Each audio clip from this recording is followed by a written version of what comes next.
Vous avez cette phrase d'un professeur à Rome, qui était membre de l'Académie pontificale pour la vie, qui dit que le nouveau conçu possède sa propre réalité biologique bien déterminée. Il construit instant après instant son propre espace génétique dans son espace organique. Alors, parvenu à ce point, je voudrais ouvrir une petite parenthèse. Dignitas Personae emploie une nouvelle expression, celle de corps embryonnaire. Alors les rédacteurs expliquent dans la logique de ce que je viens de dire que le corps embryonnaire se développe progressivement selon un programme bien défini et avec une finalité propre qui se manifeste à la naissance de chaque enfant. Et cette notion de corps embryonnaire, j'ai vu que Xavier Lacroix s'était engagé dans cette voie devant la mission parlementaire de révision de la loi. On peut la mettre en parallèle avec le principe d'indisponibilité du corps humain auquel semble encore rester attaché notre législateur. Alors, autre illustration qui montre cet intérêt de l'Église pour ce que nous apprend la science de la vie, le colloque de la 12e Assemblée plénière, l'Académie pontificale pour la vie, en février 2006, qui a publié une note de synthèse passionnante que vous pouvez télécharger gratuitement sur le site de l'Académie pontificale pour la vie en français. Et les 2/3 du document sont consacrés, au début ça m'avait vraiment étonné, au développement embryonnaire avec les communications hormonales dans la trompe entre la mère et l'embryon, enfin quelque chose de très précis avec tous les gènes, la cascade de gènes, etc. Un peu comme un antidote à ce que disait Thibaut Collin sur la néantisation de l'embryon. Vous voyez, là, de revenir sur du concret. Et comme si, vraiment de manière étonnante, l'Église était obligée de défendre les prérogatives de la raison scientifique, en proclamant finalement la valeur de l'intelligence humaine, l'intelligence scientifique humaine. Donc la première leçon, je crois que nous pouvons tirer, c'est qu'il nous faut mesurer l'importance de ce type de discours rappelé par l'Église pour établir ce dialogue avec les institutions éthiques et scientifiques de notre temps. L'Église est en droit de demander des comptes quant aux justifications avancées, bien souvent par des chercheurs renommés, pour passer outre ce que ces rapides considérations nous ont permis d'appréhender. D'ailleurs, un paradoxe, dans une société postmoderne où le discours scientifique possède une autorité absolue et presque est seul objet d'une approbation dans l'espace public, de devoir défendre des arguments de type scientifique, voilà, il y a une sorte de renversement. Vous avez d'ailleurs le Comité national d'éthique qui n'est pas loin finalement quand il écrit « Quelles que soient les convictions des uns et des autres quant au statut ontologique de l'embryon humain, il est difficile de nier précisément son caractère humain, à défaut de quoi la science s'intéresserait différemment à lui. » Et puis un peu plus loin, c'est toujours dans le dernier rapport du CCNE, le comité maintient que c'est dès la fécondation que le principe du respect de l'être humain en devenir doit être posé, sans se prononcer sur les fondements ultimes de la personne, mais dans le respect de la diversité des options métaphysiques et philosophiques. Le comité estime que la mesure du respect dû à l'embryon humain peut être argumentée en raison. Donc il y a encore quand même une place laissée à la raison. Alors, cet éclairage scientifique n'est pas resté sans conséquences. Je mentionnerai plusieurs perspectives qui me semblent en être la suite logique. Premièrement, le statut du génome humain. Jean-Paul II, en observateur attentif et passionné des sciences, n'a pas hésité à montrer que les découvertes actuelles dans le domaine du génome humain participent à l'élaboration d'un véritable fondement anthropologique qui va permettre d'asseoir mieux la protection de la dignité de la personne dès le début de sa vie. Dans un discours audacieux devant les membres de l'Académie pour la vie en 1998,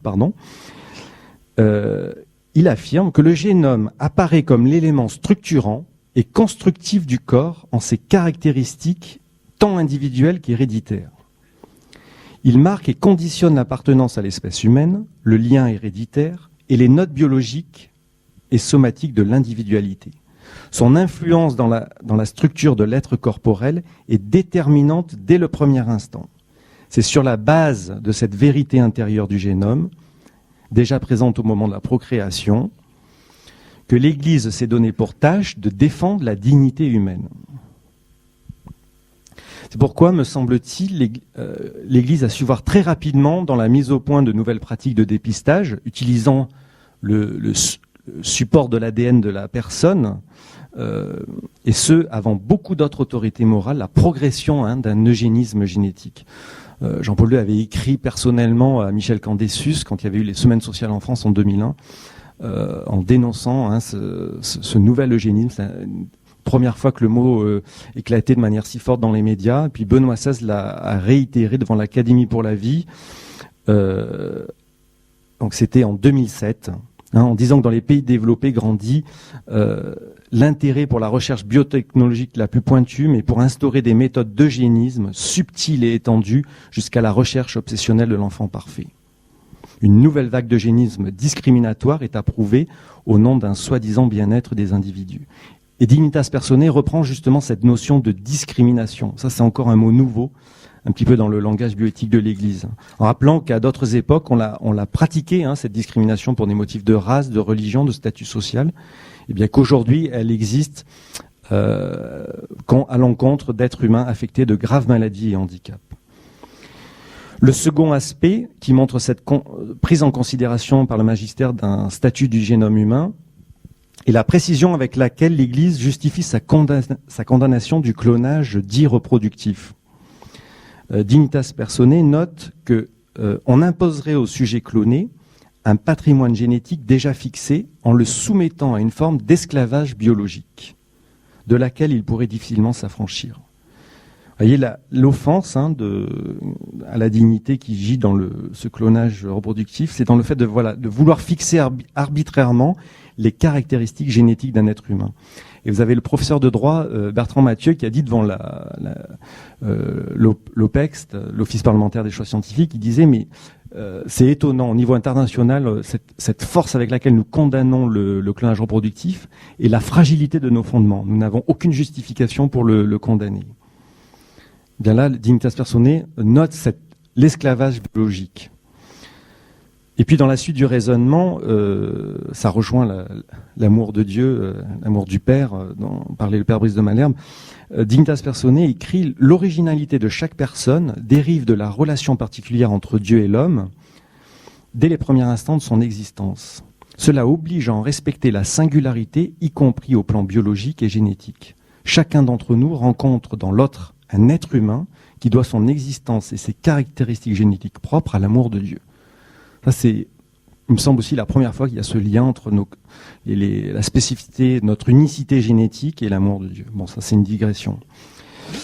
Autre point qui confirme encore la cohérence du magistère sur la façon de regarder le génome, c'est les hybrides. Il y avait une question ce matin sur, vous savez, ces embryons chimériques homme-animal.